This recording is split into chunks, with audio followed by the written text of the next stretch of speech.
What's up, college football fans? Sonoy Valente here with the Mean Green Show, and today I want to talk to you guys about Preston Stone. If you don't know who Preston Stone is, he is SMU's quarterback commit in the 21 class and the highest rated recruit in SMU school history. I want to talk about what his commitment not only means to SMU, but to college football as a whole. But before we get into all of that, you guys already know, if you like college football recruiting, G5 football, transfer portal, make sure to hit that like and subscribe button. I am currently in pursuit of 100 subscribers, so you could get in at the ground floor here. Also, leave a comment. Let me know what you think, as all of that helps the channel grow. All right, guys, so back into Preston Stone. So Preston Stone, 24/7 has him rated as a 4-star QB with a .9498 rating. He held offers from Alabama, USC, Ohio State, Texas, and the list goes on and on. A little bit of a breakdown here by Gabe Brooks. Consistently accurate passer and increasingly so over high school career. Good pocket feel. Climbs the pocket to step into throws when required. Also shows promising knack for off-schedule playmaking ability. Projected to go in the 4th to 7th round. Again, that's just a little piece on what Gabe Brooks wrote up. If you would like to read the entire story, head over to 24/7 Sports and just look up Preston Stone and you can get the full story there. So why this is so interesting to me, obviously Preston Stone held all the offers, Alabama and beyond, Ohio State, all that stuff. And he elected to go to a G5 school. Me being a UNT fan, I must say I'm not too excited about him heading over to SMU. But, the facts are facts. The kid can flat out play football at a very high level. And I can't really speak for SMU fans firsthand, but I can only imagine that they were quite excited to see that he was going to sign with them. I actually had the opportunity to see him play firsthand his senior year at Parish Episcopal. And I must say, I was thoroughly impressed with what I saw. He is somebody who just consistently can make things happen. A lot of people have kind of referred him as a Johnny Manziel 2.0. And, he's quite the player. And, what just kind of interests me about him is, holding all of those offers that he held and being such a highly rated player at the quarterback position, and he still elected to go to a G5 school, albeit SMU.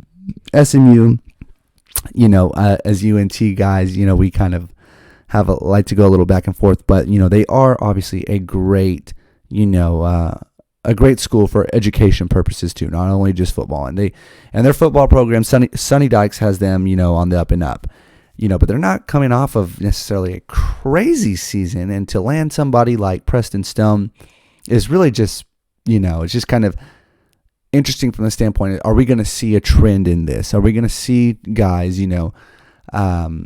I always kind of talk on, maybe the higher rated, 3-star guys are more, a bit of a surprise going to the G5 level schools. But, Preston, he is a 4-star guy. So even more so interesting for that reason. They brought Tanner Mordecai in, as a transfer. So I don't know how that will play out. I would have to guess that they will go with the, experienced player in Tanner Mordecai. And I'm not sure what Tanner Mordecai, I believe he has minimum 2 years left eligibility. I know with COVID and everything, maybe there's, can they get another year or whatever, but let's say minimum 2. So that means Preston Stone, assuming that they go with Tanner Mordecai, that, he'll probably play 4 games at least, if not more. And, if he plays 4, he keeps that red shirt. And, after this year, have 4 more to go. And let's say Tanner comes back another year and Preston ultimately takes over the helms as a redshirt sophomore at the latest. That'll give him 3 years if he decides to take advantage of all 3 of those years to, really display his talents and, play a lot of meaningful football relatively quickly. I know a lot of us kind of are getting kind of more accustomed to, redshirt freshman quarterbacks, coming in and doing really well. But we really got to remember that is pretty rare, nevertheless, for either a true freshman, which is very rare, but even a redshirt freshman to come in and be your starting quarterback, it's a pretty rare thing. So for a quarterback to come in as a redshirt sophomore for that matter, and kind of be the guy, and leading that football team, and having a potential starting trigger man returning for 2 years after his first year starting is always a good thing. So I think it's going to be a really super interesting story to follow in the next few years when it comes to college football, and even in next year. I'm not saying Preston Stone won't battle with Tanner Mordecai for that starting position, and if Tanner Mordecai struggles, I wouldn't be surprised if they looked to Tanner or to Preston Stone, kind of even as early as next year, just because Preston is that type of player. But obviously Tanner Mordecai was that type of player too, coming out of high school. Tanner obviously decided to go to OU out the gates, and was just kind of surrounded by 5-star talent, in front of him and as well as behind him with Spencer Rattler. Ultimately decided to transfer out, chose SMU, and I think that's a good fit for him, and I think he's going to be pretty successful there. But we got Preston Stone on the other hand, who was kind of, him and Tanner Mordecai were ranked relatively similarly coming out of high school, but Preston Stone just, chose SMU out the gate. So we'll see.